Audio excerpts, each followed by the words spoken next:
আজ নমস্কার, শুভ সময়। আজ এই কবিপক্ষের সন্ধ্যায় আমরা এখানে সমাগত হয়েছি কিছু ঢাকা শিল্পী এবং কিছু কলকাতার শিল্পী নিয়ে। দুই বাংলার আজকে কবিপক্ষে যে কবি যে বলেছিলেন, এক হোক এক হোক বাংলার যে হে ভগবান। আমরা হয়তো রাজনৈতিকভাবে না হলেও আজকে এই আন্তর্জালিকভাবে আমরা অন্তরের জাল বেচাতে পেরেছি। এবং এইভাবেই আমরা আজকে ঢাকা এবং কলকাতার শিল্পী সমন্বয়ে আমরা আজকে রবীন্দ্রনাথের সঙ্গে, রবীন্দ্রনাথকে নিয়ে সম্প্রীতির আসরে বসেছি। আজকে ত্রয়োদশ সম্প্রীতির আসরে সবাইকে স্বাগত। যারা এসছেন, যারা স্ক্রিনে আছেন এবং যারা স্ক্রিনের ওপারে আছেন, আমাদের সঙ্গে দেখছেন, প্রতিবার দেখেছেন, আজকেও দেখছেন, তাদেরকে সবাইকে এই সম্প্রীতির আসরে আন্তরিক ভাবে স্বাগত জানাচ্ছি। রবীন্দ্রনাথের আজকে জন্মদিন পেরিয়ে গেল 25শে বৈশাখ, এই সোমবার। এই জন্মদিনের পরের প্রথম আসর আজকে। রবীন্দ্রনাথ মানেই তো এক আমার সোনার বাংলা, আমি তোমায় ভালোবাসি, অথবা পাঞ্জাব সিন্ধু গুজরাট মারাঠা দ্রাবিড় উৎকল বঙ্গ মিলিয়ে এই ভারতের মহামানবের সাগর তীরে যে শক কুন্দল পাঠান মোগল একসাথে এসেছে, তাদের সবার সনিধ বহন করে যে জাতি গড়ে উঠেছে, তাদের নিয়ে গল্প, তাদের নিয়ে কবিতা, তাদের মধ্যেকার সম্পর্কের কথা। অতএব রবীন্দ্রনাথ, আজকে আমরা রবীন্দ্রনাথকে অনুধাবন করব এবং সব থেকে বড় কথা, রবীন্দ্রনাথকে আমাদের মধ্যে বরণ করব। আমরা প্রথমে আসছি প্রসেনজিৎ চন্দ্রের কাছে ওর গানের সম্ভার নিয়ে। তারপর একে একে আমরা আজকের এই বৈঠক চালিয়ে যাব। শুরুতে একটু দেরি হলো যান্ত্রিক কারণে, এই জন্য আমরা ক্ষমা চেয়ে নিচ্ছি। নমস্কার, প্রসেনজিৎ চন্দ্র। আমি প্রসেনজিৎ, কলকাতা থেকে। আমি প্রথমেই রবীন্দ্রনাথের একটি পূজা পর্যায়ের গান দিয়ে শুরু করছি আজকের অনুষ্ঠান।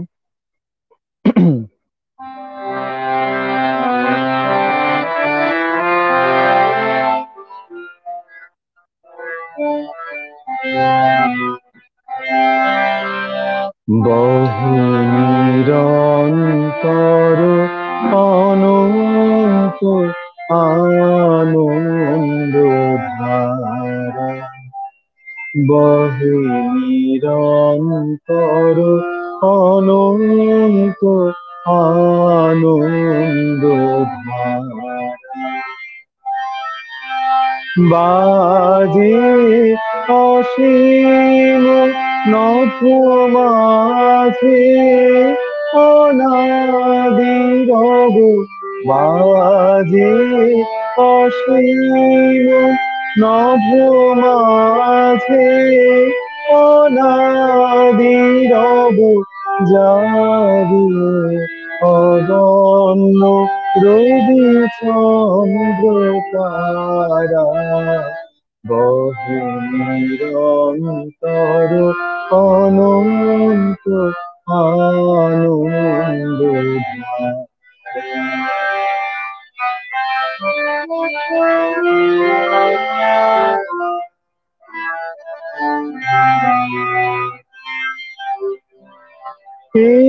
একক অখণ্ড ব্রহ্মাণ্ড রাজ্যে পরম এক সেই রাজ রাজেন্দ্র,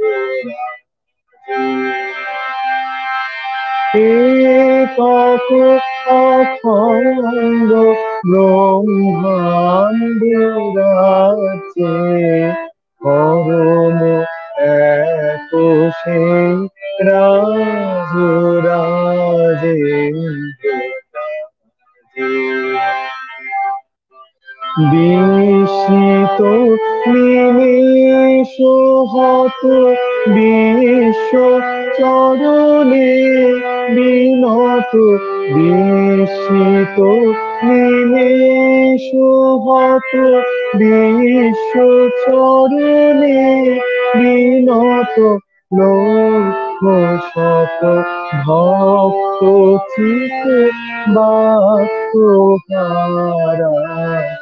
বহে নিরন্তর অনন্ত আনন্দ বহে নিরন্তর অনন্ত আনন্দ। ধন্যবাদ। এই আনন্দ ধারা যে বয়ে চলছে, রবীন্দ্রনাথ চিরকালই সেই আনন্দের সাধক। এই আনন্দই আমাদের জীবনের লক্ষ্য হওয়া উচিত, তবে আমরা কল থেকে বেরিয়ে মনের মধ্যে আসতে পারে। মানুষের মধ্যে যেই ক্রমশ আমাদের মধ্যে যে একটা আহ প্রবণতা চলে আসছে, মানুষ যান্ত্রিকতার দিকে বেশি চলে যাচ্ছে, সেখানে আনন্দহীনতা, সেখানে হয়তো মজা থাকতে পারে, মজার আনন্দ সমার্থক নয়।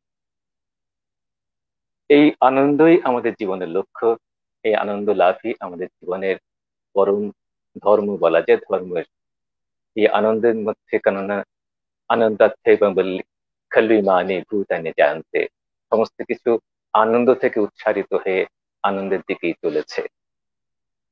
আমরা এবারে একটু আমরা চিরকালই দেখেছি যে রবীন্দ্রনাথের জন্মদিন পালন বা জন্ম পক্ষ বিপক্ষ পালনের মধ্যে রবীন্দ্রনাথের গান, রবীন্দ্রনাথের কবিতা নিয়ে আমরা করে করে থাকি, যে গঙ্গা জল গঙ্গা পূজার মতো।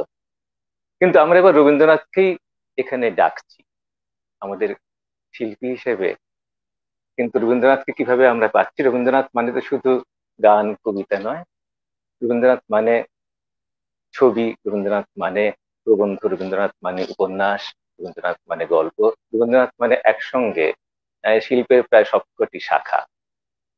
সুতরাং প্রাবন্ধিক রবীন্দ্রনাথকে পেতে না বুঝলে আমরা বোধহয় রবীন্দ্রনাথকে, রবীন্দ্রনাথের দর্শন সম্বন্ধে, রবীন্দ্রনাথের তত্ত্ব সম্পর্কে অনেকটাই বুঝতে পারবো না।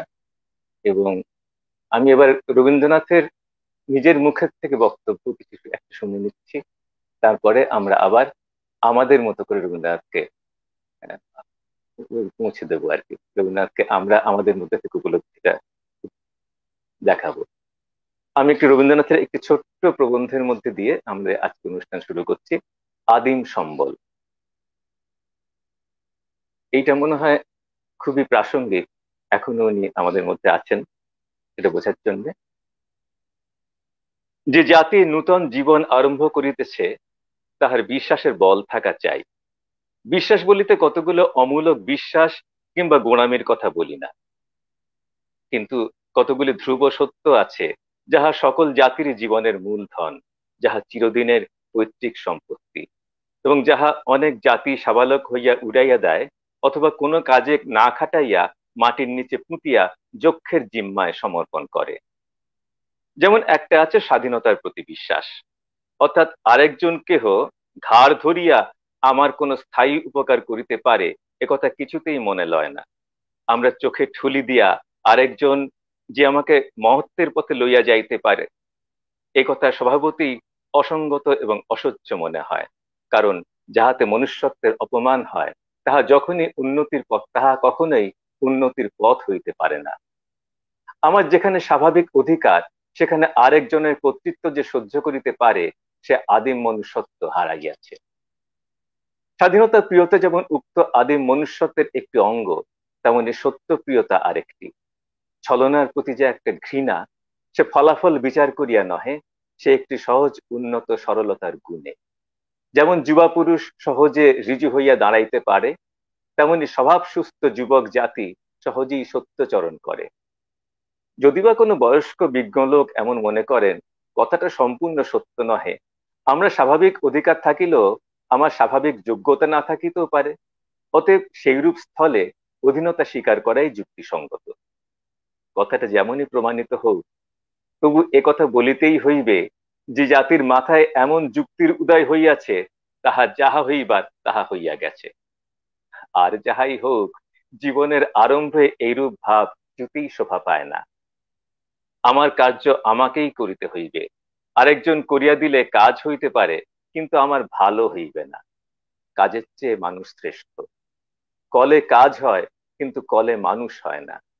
এইরূপ স্বাভাবিক বিশ্বাস লইয়া যে জাতি কাজ করিতে আরম্ভ করে, সেই কাজ করিতে পারে। সে অনেক ভুল করিবে, কিন্তু তাহার মানুষ হইবার আশা আছে।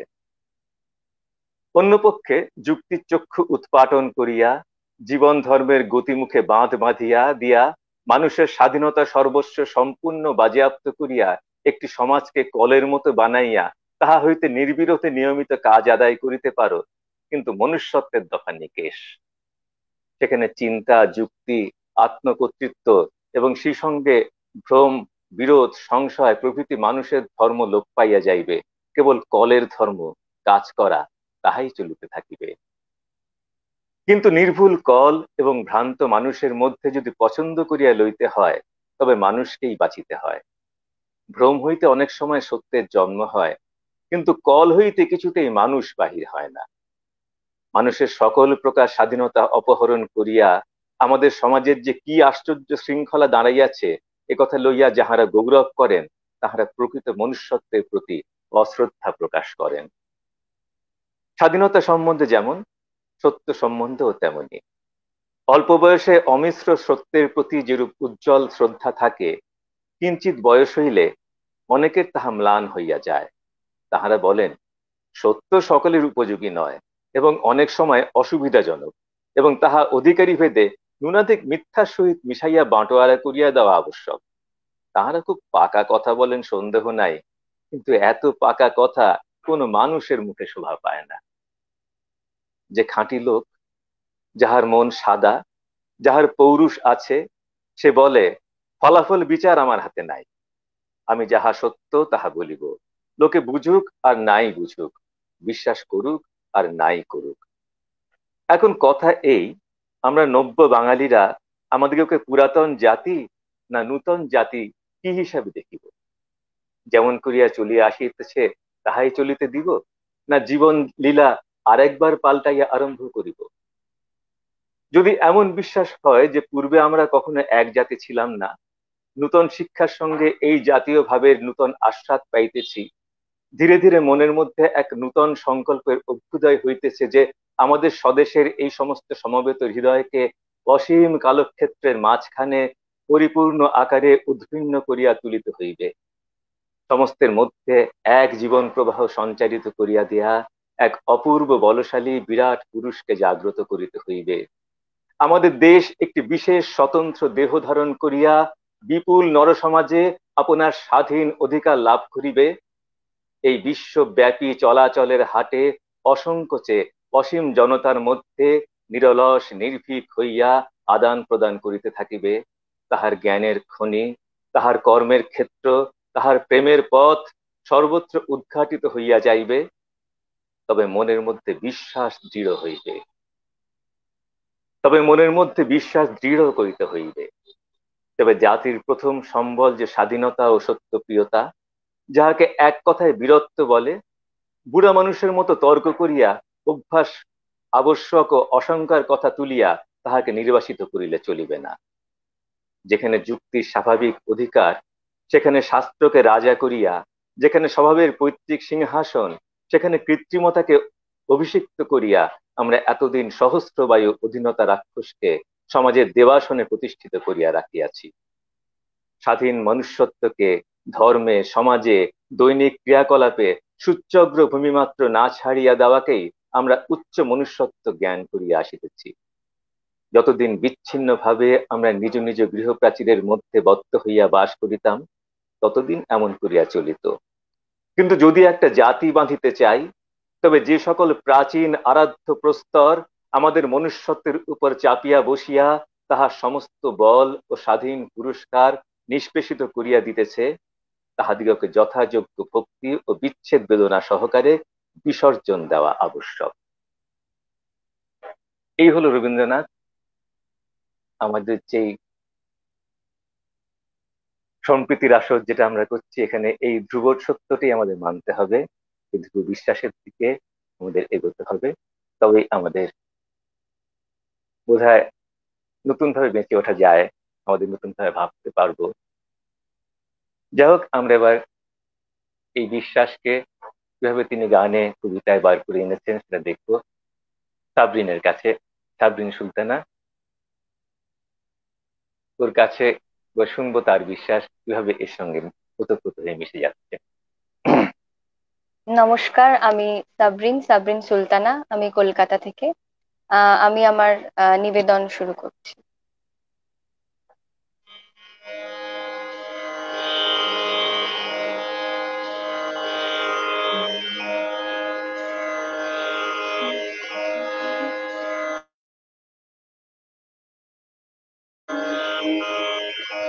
যে পদ দিয়েছ বাঁধি, বিশ্বতানে মিলাবো তাই জীবন গানে। যে ধ্রুব পদ দিয়েছ বাঁধি, গগনে তব বিমল নীল, হৃদয়ে লাভ তাহারি মিল, শান্তিময়ী গভীর বাণী, নীরব প্রাণে। যে ধ্রুব পদ দিয়েছ বাঁধি, বাজালে উষা নিশীথ কুলে, যে গীত ভাষা সে ধ্বনি নিয়ে জাগিবে মোর নবীন আশা। বাজায় উষা নিশীথ কুলে, যে গীত ভাষা সে ধ্বনি নিয়ে জাগিবে মোর নবীন আশা। ফুলের মতো সহজ সুরে প্রভাত মম উঠিবে পুরে, ফুলের মতো সহজ সুরে প্রভাত মম উঠিবে পুরে, সন্ধ্যা মম সে সুরে যেন মরিতে জানে। যে ধ্রুব পদ দিয়েছ বাঁধি, বিশ্বতানে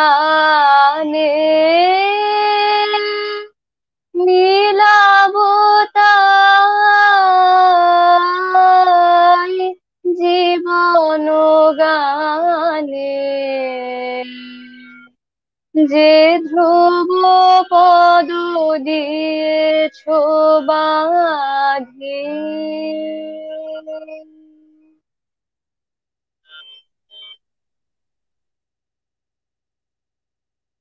বড় সুন্দর গাইলে। রবীন্দ্রনাথ একটু আগে যা বললেন সেটাই বোধহয় তোমার গানে আরো নিবিড় ভাবে, আরো অনুভবের মধ্যে হৃদয়কে স্পর্শ করলো আমাদের। যে ধ্রুবপদ বেঁধে দেওয়া আছে আমাদের জীবনে যেন সেটা স্পর্শ করে, সত্যি স্পর্শ করার আকুতি তোমার গানের মধ্যে প্রকাশ পেল আমাদের। এবারে একটু অন্যরকম আসি। সুপ্রীতি দেবী এসে গেছেন। আহ উনিও ঢাকার, এবার কলকাতা থেকে ঢাকায় যাচ্ছি আমরা, ঢাকা থেকে। এবার উনার অনুভবের কথা আমরা শুনবো উনার উপস্থাপনায়।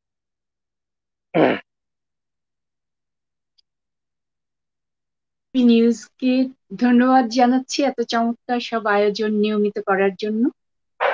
আজকে রবি ঠাকুরকে আমি নিবেদন করব দুটো ছোট গল্প। রবীন্দ্রনাথ কেমন করে সবার মনের সমস্ত গোপন কথা জেনে যেতেন সেটা তো আমরা সবাই জানি।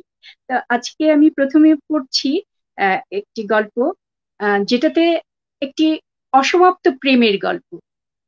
মানে ক্ষণিক দেখা, একটু ভালো লাগা, তারপরে সেটা আবার রয়ে গেল স্মৃতিতে, সেরকম কিছু। যেমন আজকাল বলে ক্রাশ, সেই শব্দটা হয়তো আজকাল যেটা ক্রাশ দিয়ে মানে আমরা বুঝি, সেটা হয়তো তখনকার দিনের অন্য একটা রূপে ধরা দিয়েছে। এরকম হয়তো সবার জীবনেই আছে এই ধরনের ঘটনা। তো আমার পরিবেশ, যখনই আমি রবীন্দ্রনাথের আর কতটুকুই বা পড়তে পারি, সারা জীবনেও আমরা মানে সামান্য কিছু জানা তাও হয়তো হবে না রবীন্দ্রনাথকে। তাই যতই দেখি ততই অবাক হই।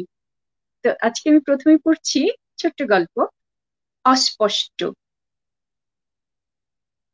জানলার ফাঁকে ফাঁকে দেখা যায় সামনের বাড়ির জীবনযাত্রা, রেখা আর ছেদ, দেখা আর না দেখা দিয়ে সেই ছবি আঁকা। একদিন পড়ার বই পড়ে রইল, বনমালীর চোখে গেল সেই দিকে। সেদিন দেখে সে বাড়ির ঘরকন্নার পুরনো পটের উপর দুজন নতুন লোকের চেহারা। একজন বিধবা প্রবীণা, আরেকটি মেয়ের বয়স 16 হবে কি 17। সেই প্রবীণা জানালার ধারে বসে মেয়েটির চুল বেঁধে দিচ্ছে, আর মেয়ের চোখ বেয়ে জল পড়ছে। আর একদিন দেখা গেল চুল বাঁধবার লোকটি নেই। মেয়েটি দিনান্তের শেষ আলোতে ঝুঁকে পড়ে বোধ হলো যেন একটি পুরনো ফটোগ্রাফের ফ্রেম আঁচল দিয়ে মাতছে। তারপর দেখা যায় জানালার ছেদগুলির মধ্য দিয়ে ওর প্রতিদিনের কাজের ধারা।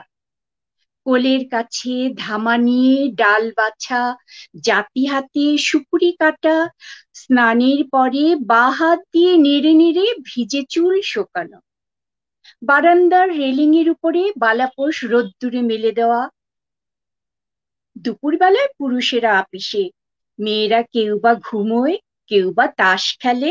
ছাতে পায়রার খোপে পায়রাদের বকুম বকুম মিয়ে আসে। সেই সময়ে মেয়েটি ছাতের চিলেকোঠায় পা মেলে বই পড়ে, কোনোদিন বা বইয়ের উপর কাগজ রেখে চিঠি লেখে। আবাঁধা চুল কপালের উপরে থমকে থাকে, আর আঙুল যেন চলতে চলতে চিঠির কানে কানে কথা কয়।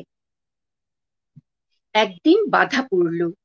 সেদিন সে খানিকটা লিখছে চিঠি, খানিকটা খেলছে কলম নিয়ে, আর আলসের উপরে একটা কাক আধ খাওয়া আমের আঁটি টুকরে টুকরে খাচ্ছে।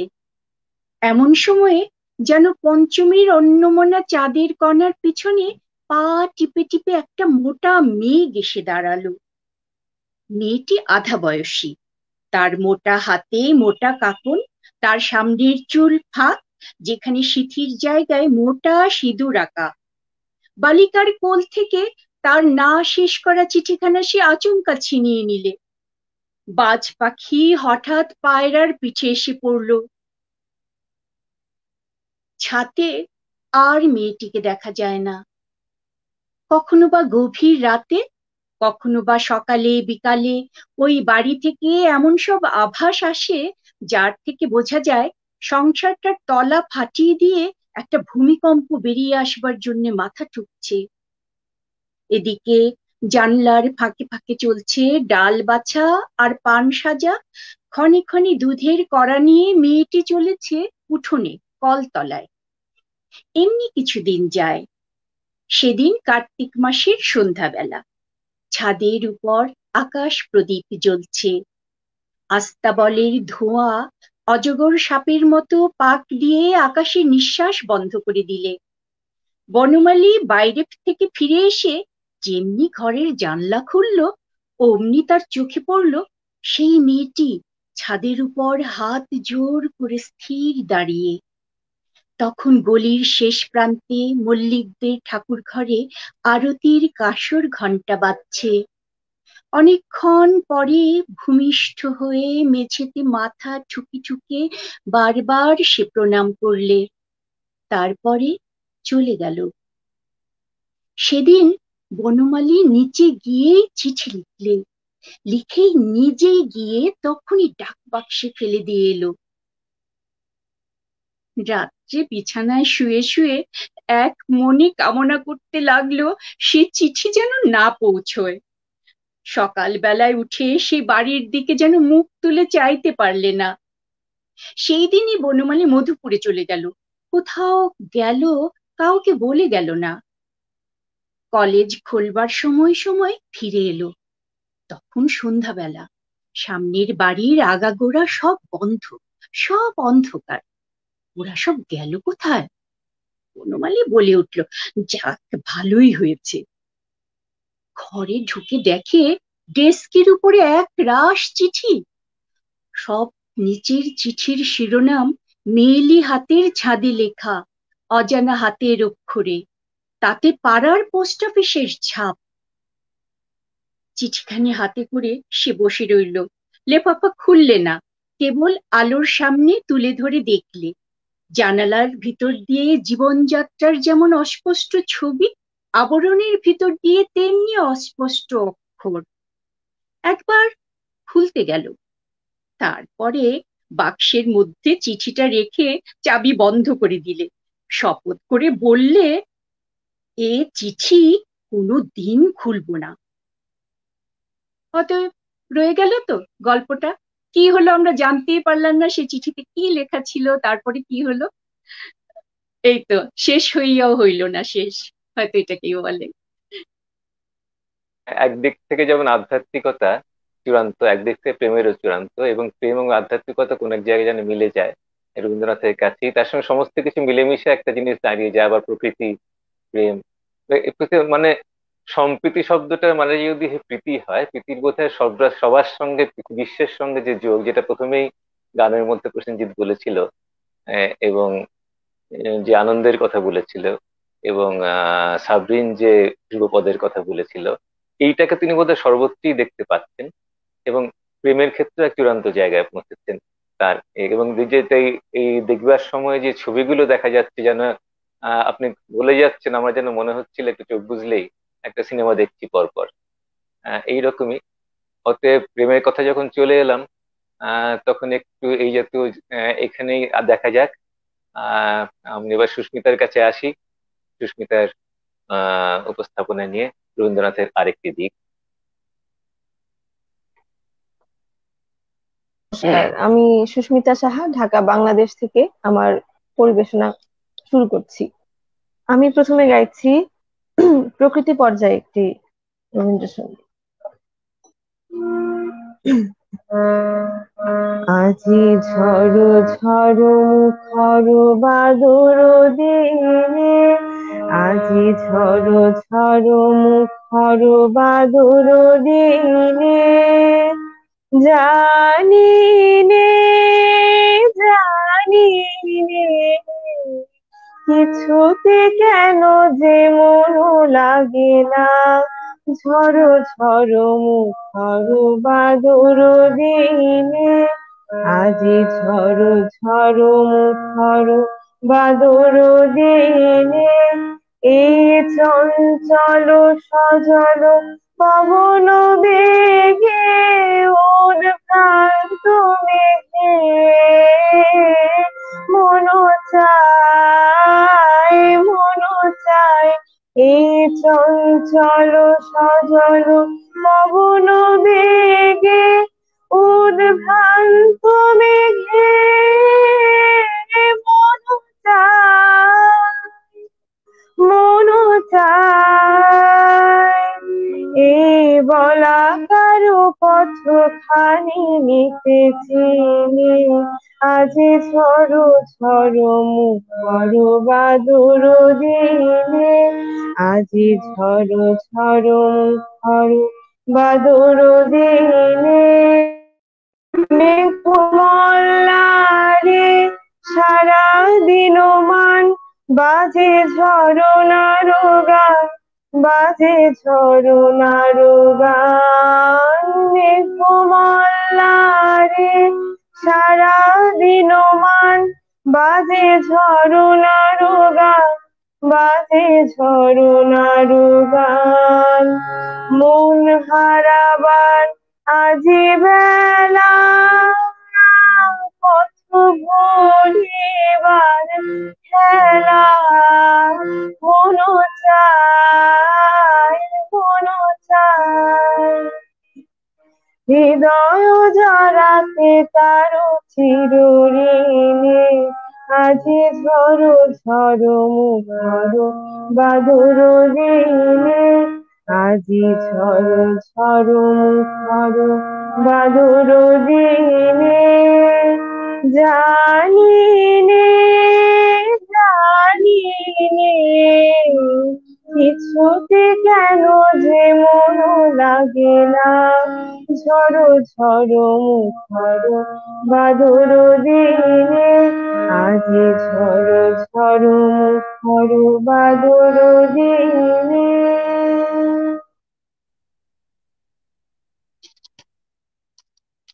রবীন্দ্রনাথের গান মানে প্রকৃতির গান, প্রকৃতির গানের মধ্যে সবচেয়ে প্রিয় ঋতু বোধ হয় বর্ষা এবং বসন্ত। সবচেয়ে বেশি গান এই দুটো নিয়েই আছে। এবং অবশ্যই যদিও বৈশাখ মাস, কিন্তু আমাদের এখানে কিন্তু এখন রীতিমতো ঘোর বর্ষা চলছে প্রায় কয়েকদিন ধরে, ফলে আমরা এটাকে উপভোগ করলাম ভালোভাবেই। আমরা আবার প্রসেনজিতের কাছে আসি, প্রসেনজিতের উপস্থাপনায়। হ্যাঁ, একটু আগে প্রেমের কথা হচ্ছিল, তো আমি একটা প্রেমের গান শোনাই।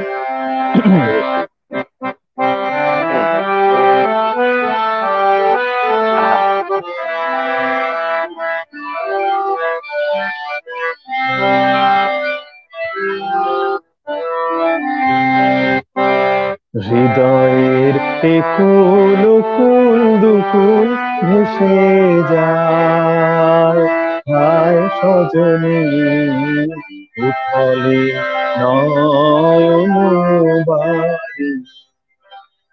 হৃদয়ের একুল কুল দুকুল ভেসে যায় হায় সজনী উথলে নয়ন বাড়ি।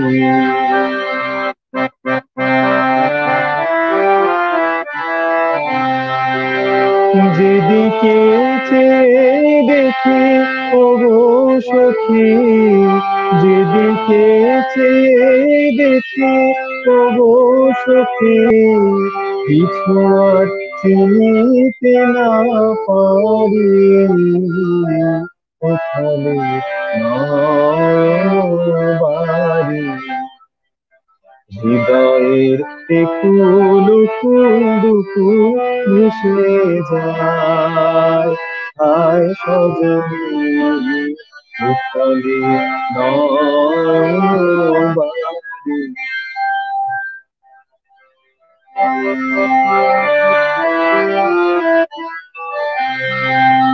পরাণে পড়িয়াছে টান ভরা নদীতে আসিবার।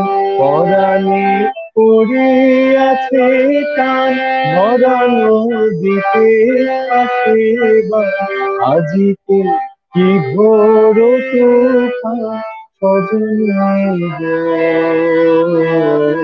বাঁধো বাঁধিতে নারী, বাঁধো আর বাঁধিতে নারী। হৃদয়ের একুল কুল দুকুল ভেসে যায় হায় সজনী উথলে নয়ন বাড়ি।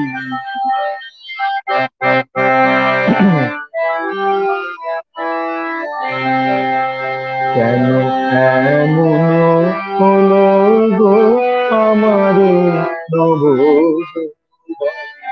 সহসা কে বহিল কোথাকার কোন পবনে আমার নব যৌবনে। হৃদয় আপনি উদাস মরণে কিসের হুতাশ, হৃদয় আপনি উদাস মরণে কিসের হুতাশ, জানি না কি বাসনা কি বেদনা গো,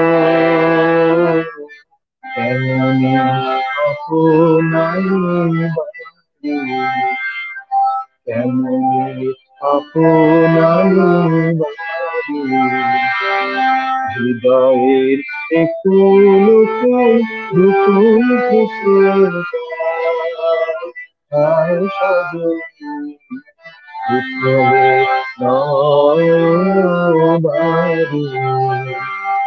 উঠলে নয়বাড়ি, উঠলে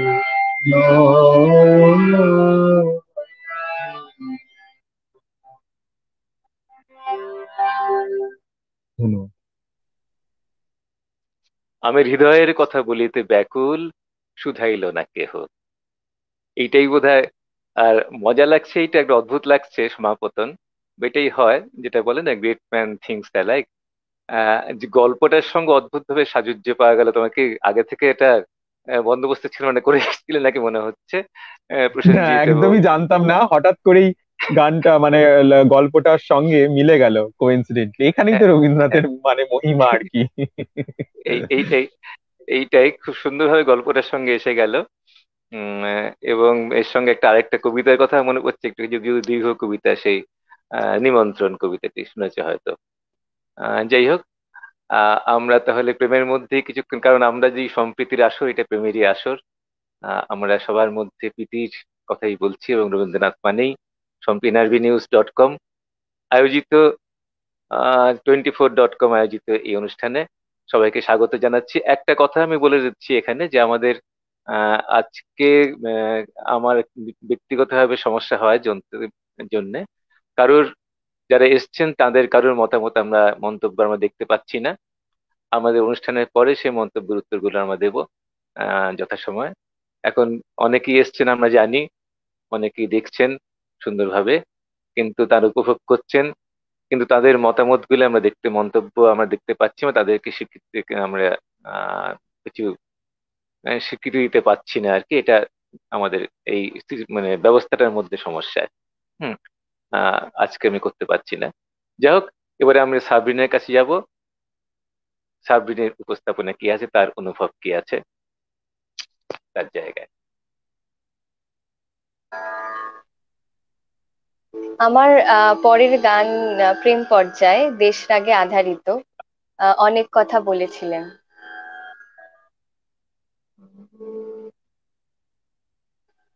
অনেক কথা বলেছিলেন, কবে তোমার কানে কানে, কত নিশীথ অন্ধকারে, কত গোপন গানে গানে, অনেক কথা বলেছিলেন।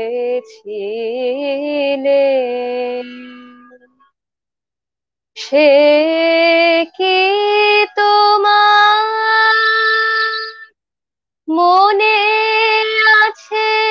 তাই শুধাতে এলেম কাছে, রাতের বুকের মাঝে তারা মিলিয়ে আছে সকল খানে, কত নিশীথ অন্ধকারে, কত গোপন গানে গানে, অনেক কথা বলেছিলেন। কবে তোমার কানে কানে, কত নিশীথ অন্ধকারে, কত গোপন গানে গানে অনেক কথা বলেছিলে। ঘুম ভেঙে তাই শুনি যবে, দীপ নেভামোর বাতায়নে, স্বপ্নে পাওয়া বাদল হাওয়া ছুটে আসে ক্ষণে ক্ষণে। ঘুম ভেঙে তাই শুনি যবে, বৃষ্টি ধারা ঝড়ো ঝড়ো ঝাউ বাগানের মরে ভিজে মাটির গন্ধে হঠাৎ সেই কথা সব মনে আনে। কত নিশীথ অন্ধকারে, কত গোপন গানে গানে অনেক কথা বলেছিলে।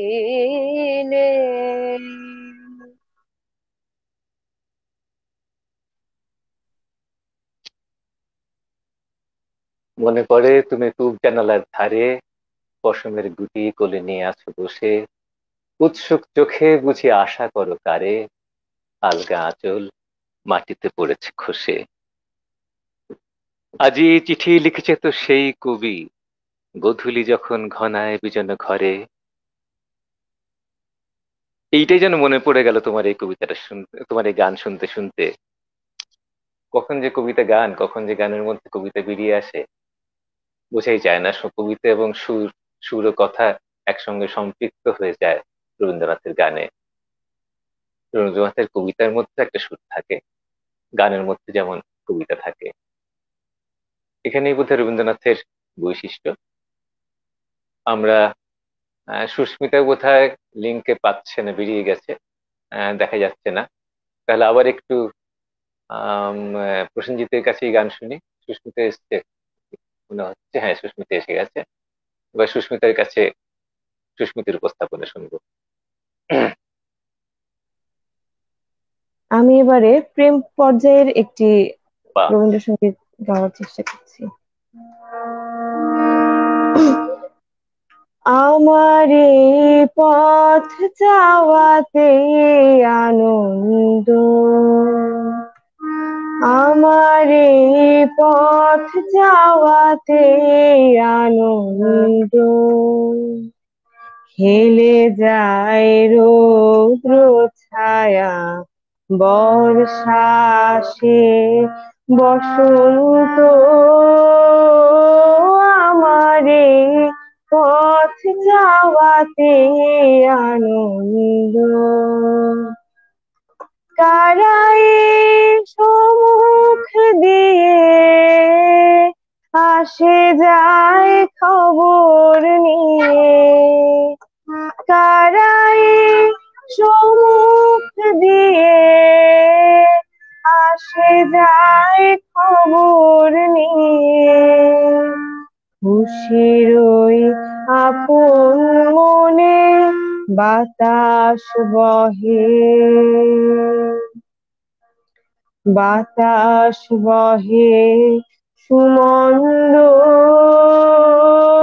আমার এই পথ যাওয়াতে আনন্দ। সারাদিন আঁখি মেলে দুয়ারে রব একা, শুভক্ষণ হঠাৎ এলে তখনই পাবো দেখা, ততক্ষণ রনে ক্ষণে হাসি গায় আপন মনে, ততক্ষণ ক্ষণে ক্ষণে আপন মনে কতক্ষণ রহি রহি ভেসে আসে সুগন্ধ আমারে পথ যাওয়াতে আনন্দ খেলে যায় রৌদ্র ছায়া বর্ষা আসে বসন্ত আমারে পথ যাওয়াতে আনন্দ।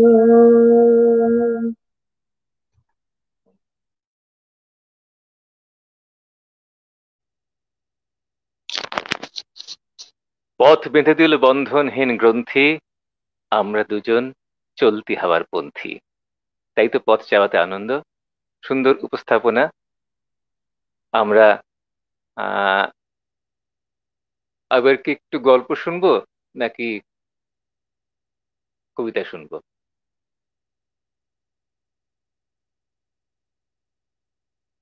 উপস্থাপনা চমৎকার লাগছে। সাবরিন, সুস্মিতা, প্রসেনজিৎ, সুন্দর কচি কচি মুখগুলো খুব ভালো লাগছে। হ্যাঁ, আর গৌতমদার ওরা একটু মানে উপস্থাপন, গৌতমদার সঞ্চালনা দারুণ, মানে ওনার চমৎকার সত্যি। আমি এখন আরেকটি গল্প, ছোট গল্প, সেটা হলো মিনু। মিনু পশ্চিমে মানুষ হয়েছে। ছেলেবেলায় ইদারার ধারে তুতের গাছে লুকিয়ে ফল পাড়তে যেত। আর অরর খেতে যে বুড়ো মালি ঘাস নিরত, তার সঙ্গে ওর ছিল ভাব। বড় হয়ে জৌনপুরে হলো ওর বিয়ে। একটি ছেলে হয়ে মারা গেল। তারপরে ডাক্তার বললে এও বাঁচে কি না বাঁচে। তখন তাকে কলকাতায় নিয়ে এলো। ওর অল্প বয়স, কাঁচা ফলটির মতো ওর কাঁচা প্রাণ পৃথিবীর বোটা শক্ত করে আঁকড়ে ছিল। যা কিছু কচি, যা কিছু সবুজ, যা কিছু সজীব, তারপরেই ওর বড় টান। আঙিনায় তার ৮-১০ হাত জমি, সেইটুকুতে তার বাগান। এই বাগানটি ছিল যেন তার কোলের ছেলে। তারই বেড়ার পরে যে ঝুমকো লতা লাগিয়েছিল, এইবার সেই লতায় কুড়ির আভাস দিতেই সে চলে এসেছে। পাড়ার সমস্ত পোষা এবং না পোষা কুকুরের অন্ন আর আদর ওরই বাড়িতে। তাদের মধ্যে সবচেয়ে যেটিকে সে ভালোবাসতো, তার নাক ছিল খাদা, তার নাম ছিল ভোতা। তারই গলায় পরাবে বলে মিনু রঙিন পুঁতির মালা গাঁথতে বসেছিল। সেটা শেষ হলো না। যার কুকুর সে বললে, বৌদিদি এটিকে তুমি নিয়ে যাও।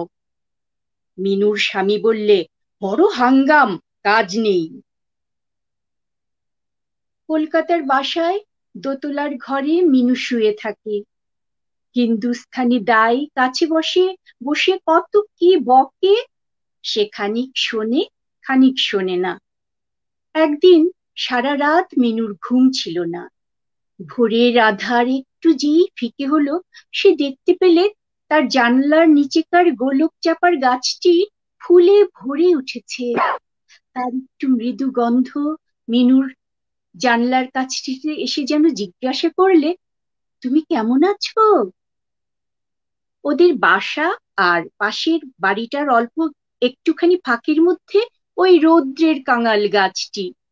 বিশ্ব প্রকৃতির এই হাবা ছেলে কেমন করে এসে পড়ে যেন বিভ্রান্ত হয়ে দাঁড়িয়ে আছে। ক্লান্ত মিনু বেলায় উঠত, উঠে এসে গাছটির দিকে চেয়ে দেখত।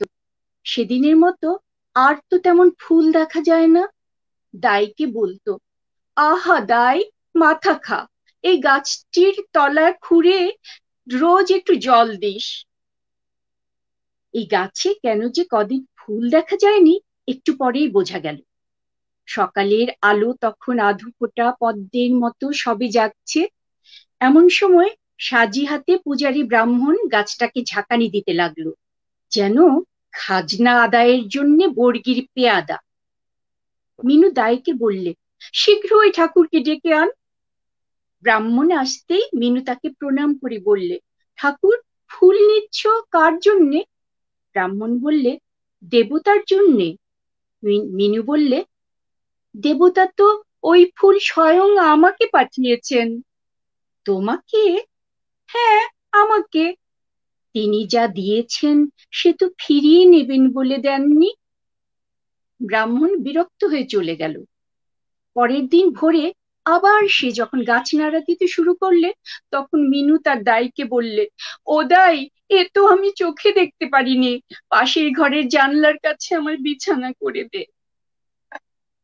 পাশের ঘরের জানলার সামনে রায়চৌধুরীদের চৌতলা বাড়ি। মিনু তার স্বামীকে ডাকিয়ে এনে বললে, ওই দেখো দেখো, ওদের কি সুন্দর ছেলেটি, ওকে একটিবার আমার কোলে এনে দাও না। স্বামী বললে, গরিবের ঘরে ছেলে পাঠাবে কেন? মিনু বললে, শোনো একবার, ছোট ছেলের বেলায় কি ধনী গরিবের ভেদ আছে?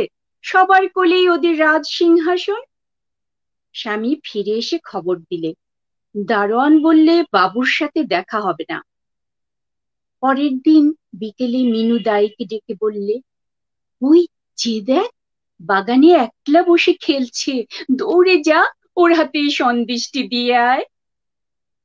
সন্ধ্যাবেলায় স্বামী এসে বললে, ওরা রাগ করেছে। কেন, কি হয়েছে? ওরা বলেছে, দাই যদি ওদের বাগানে যায় তো পুলিশে ধরিয়ে দেবে। এক মুহূর্তে মিনুর দুই চোখ জলে ভেসে গেল। সে বললে, আমি দেখেছি দেখেছি, ওর হাত থেকে ওরা আমার সন্দেশ ছিনিয়ে নিলে, নিয়ে ওকে মারলে। এখানে আমি বাঁচবো না, আমাকে নিয়ে যাও, আমাকে নিয়ে যাও, আমাকে নিয়ে যাও। ধন্যবাদ। খুব সুন্দর করলেন। এই গল্পের পরে কিছুক্ষণ স্তব্ধতা আসা ছাড়া উপায় থাকে না।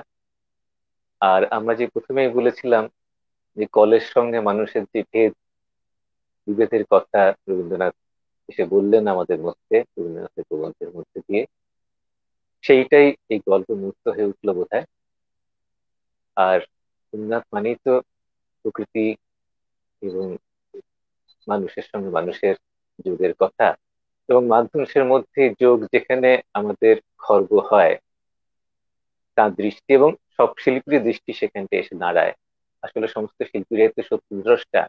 রবীন্দ্রনাথ তার মধ্যে একজন অগ্রগণ্য এবং ঋষি। ফলে আমরা আরো বেশি করে এই সত্যটাকে দেখতে পাই, যে সত্যের কথা দিয়ে আমরা এই অনুষ্ঠান শুরু করেছিলাম। আমরা এবার আবার প্রসেনজিতের কাছে আসি। এই সত্যের কথা, সত্যের উপলব্ধির কথা, প্রকৃতির কথা কিভাবে ওর কাছ থেকে শুনি। একদম। সুপ্রীতির কণ্ঠে সত্যি অসাধারণ লাগলো, মানে একটা পুরো জীবন্ত অভিনয়। তো আমি এখন যে গানটা গাইছি সেটিও রবীন্দ্রনাথের একটি নাটকের গান। এখানে অভিনয় রয়েছে।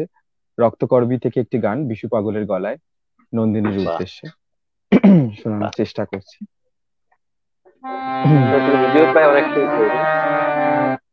হ্যাঁ, কিছু তো বলছো? ভিডিও অনেকটাই সেরকম, তো অভিনয়ের মধ্যেও তুমি আছো, এবং আরো জানি তোমার তার সঙ্গে তুমি চিত্রকরও বটে। এই চিত্রকরের ভাব শোনা যাক। চেষ্টা করি।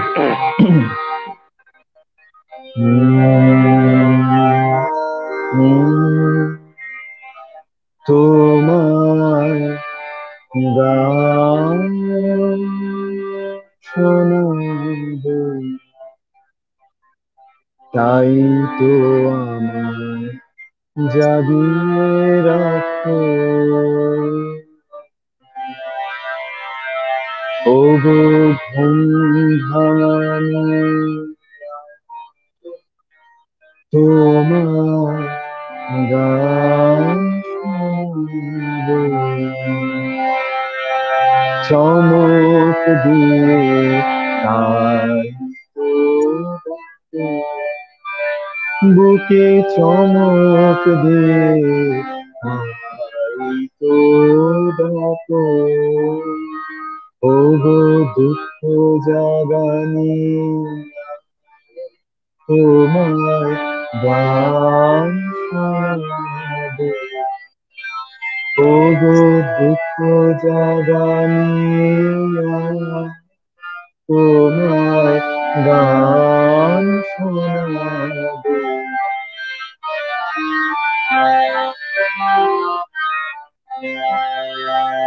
এলো আধার ঘিরে পাখি এলো নীরে তরি এলো ফিরে। এলো আধার ঘিরে পাখি এলো নীরে তরি এলো ফিরে। শুধু আমার হিয়া বিরাম পায় না কো, ওগো দুঃখ জাগানিয়া তোমায় গান শোনাবো। ওগো দুঃখ জাগানিয়া তোমায় গান শোনাবো।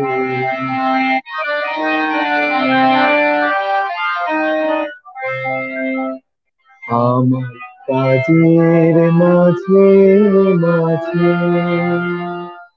কান্না ধারার দোলা তুমি থামতে দিলে না যে। আমার কাজের মাঝে মাঝে কান্না ধারার দোলা তুমি থামতে দিলে আমায় পরশ করে প্রাণ সুতায় ভরে তুমি যাও যে সরে। আমার পরশ করে প্রাণ সুধায় ভরে তুমি যাও যে সরে। বুঝি আমার ব্যথার আড়ালেতে দাঁড়িয়ে থাকো, ওগো দুঃখ জাগানিয়া তোমার গান শোনাবো। ওগো দুঃখ জাগানিয়া তোমার গান শোনাবো। তোমার গান শোনাবো।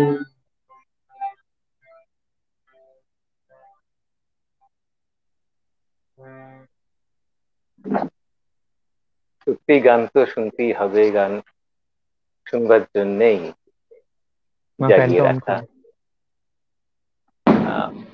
খুবই ভালো লাগলো। প্রসেনজিৎ একদম যাকে বলে মন প্রাণ ঢেলে বিশু পাগলাকে নিয়ে আমাদের হাজির হয়েছে। আমি প্রথমেই বলেছিলাম প্রসেনজিতের মধ্যেই সেই ব্যাপারটা আছে, এই সেইটাই বেরিয়ে এলো। যাই হোক, আমরা একটু সুস্মিতার কাছে আসবো। সুস্মিতা সাহা একটি আছে, স্ক্রিনে দেখতে পাচ্ছি না। সুস্মিতার কাছে তার এবারে আমি পূজা পর্যায়ের একটি রবীন্দ্রসঙ্গীত গাওয়ার চেষ্টা করছি। তুমি যে সুরের আগুনে লাগিয়ে দিলে মোর প্রাণে, তুমি যে সুরের আগুনে লাগিয়ে দিলে মোর প্রাণে, এ আগুন ছড়িয়ে গেল, এ আগুন ছড়িয়ে গেল সবখানে, সবখানে, সবখানে। তুমি যে সুরের আগুন লাগিয়ে দিলে মোর প্রাণে, যত সব মরা গাছের ডালে ডালে নাচে আগুন রে, যত সব মরা গাছের ডালে ডালে নাচে আগুন রে,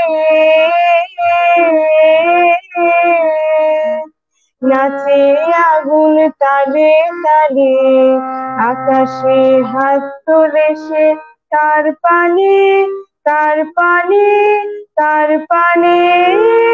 তুমি যে সুরের আগুন লাগিয়ে দিলে মোর প্রাণে, আঁধারের তারা যত অবাক হয়ে রয়েছে, কোথাকার পাগল হাওয়া বয়েছে, নিশীথের বুকের মাঝে এই যে অমল উঠল ফুটে রে,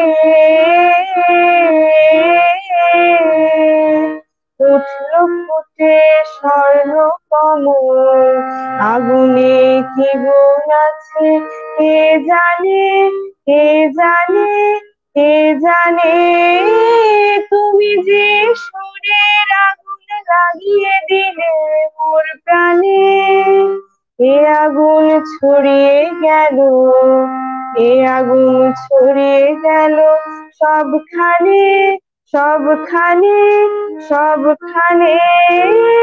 তুমি যে সুরের আগুন লাগিয়ে দিলে মোর প্রাণে। সুরের আলো ভুবন ফেলেছে, সুরের হাওয়া চলে গগন বেয়ে। অতএব সুরের আগুন লাগিয়ে সুরের হাওয়া বয়ে চলছে, এবং আমরা অনুষ্ঠান শেষের মুহূর্তে চলে এসেছি। আমাদের অনুষ্ঠান আমাদের বেশ জমে উঠেছিল।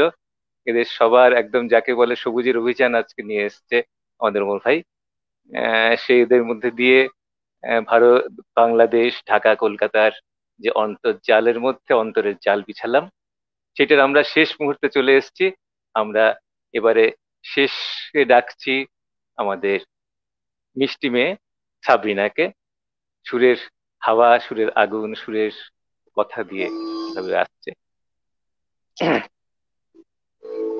আমার পরের নিবেদন বিচিত্র পর্যায়ের একটি গান, ছায়ানট রাগে আধারিত।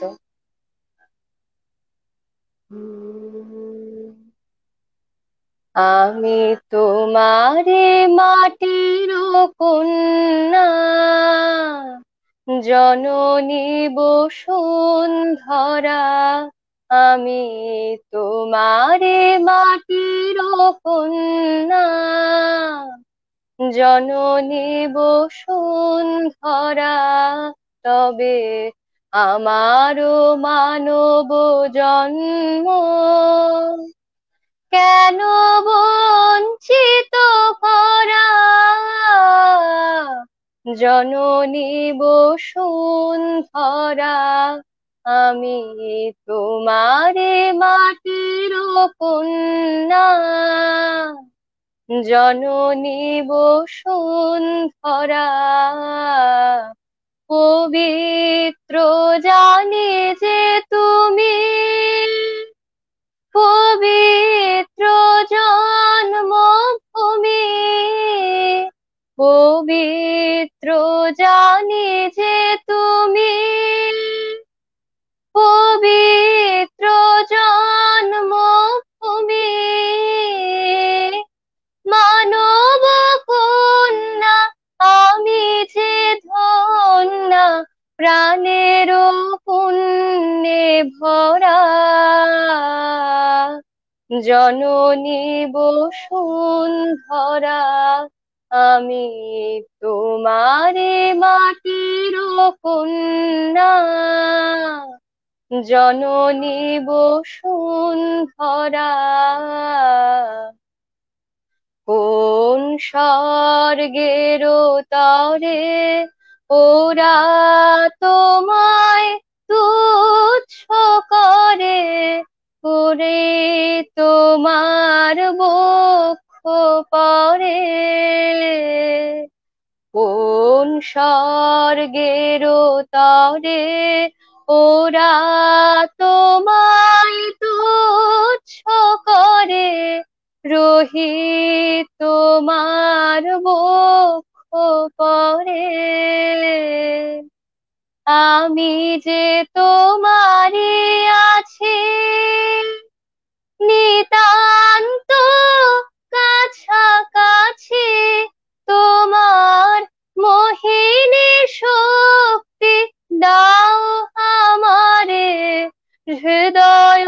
প্রাণ হরা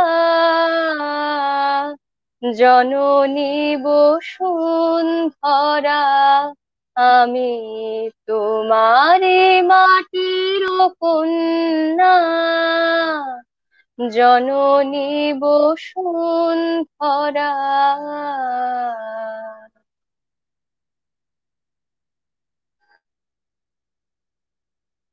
বসুন্ধরাকে বসুন্ধরাকে আবাহন করে, বসুন্ধরাকে সম্মান করে, বসুন্ধরাকে পূজা করে আমাদের এই অনুষ্ঠান শেষ করলাম, এবং সুন্দর সমাপনী গান গেয়েছে সাবরিন।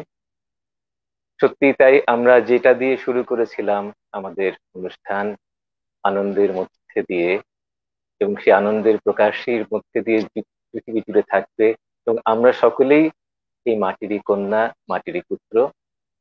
জননী বসুন্ধরার কাছে আমাদের সব ঋণ এবং আমাদের সব আত্মীয়তা, এটাও বলা যায় যে এই কারণেই আমাদের মধ্যে আত্মীয়তা, আমাদের মধ্যে আত্মিকতা। ফাল্গুনে তোমার আতপ্ত দক্ষিণে হাওয়া ছড়িয়ে দিয়েছে বিরহ মিলনের স্বগত প্রলাপ আম্র মুকুলের গন্ধে। এই যে পৃথিবীর রূপ, আমরা পৃথিবীর কবিতাটার মধ্যে সুন্দরভাবে এটা প্রকাশ পেয়েছে রবীন্দ্রনাথের। এবং আমরা আজকের অনুষ্ঠান এখানেই শেষ করছি। সবাইকে ধন্যবাদ জানাচ্ছি। ধন্যবাদ জানাচ্ছি যারা আজকে অনুষ্ঠান উপস্থাপনা করলে এত সুন্দরভাবে, ঢাকা এবং কলকাতার তরুণ প্রজন্ম, বিশেষ করে তাদেরকে, এবং তার সঙ্গে অনবদ্য আহ গল্প পাঠ শুনলাম দুখানা। সেই সব মিলিয়ে আমাদের অনুষ্ঠানটি আরো চালিয়ে যেতে ইচ্ছে ছিল, কিন্তু সময় একটা ব্যাপার থাকে, ঘড়ির চোখ রাঙানির কাছে আমাদের কিছুটা হার মানতেই হয়। আমরা সবাইকে শুভরাত্রি জানাচ্ছি। আমরা আবার আশা করছি আমাদের এই অনুষ্ঠান নিয়ে, এই রকমের করে অনুষ্ঠান নিয়ে আবার আমরা হাজির হব। এদেরকে নিয়ে আবার ভবিষ্যতে কোনো একদিন আমরা সুস্মিতা, সাবরিন, প্রসেনজিৎ এবং অরুন্ধতী পৃথিবীকে পাবো আমাদের মধ্যে। আজকে সবাইকে ধন্যবাদ জানাচ্ছি। শুভরাত্রি, নমস্কার। শুভরাত্রি।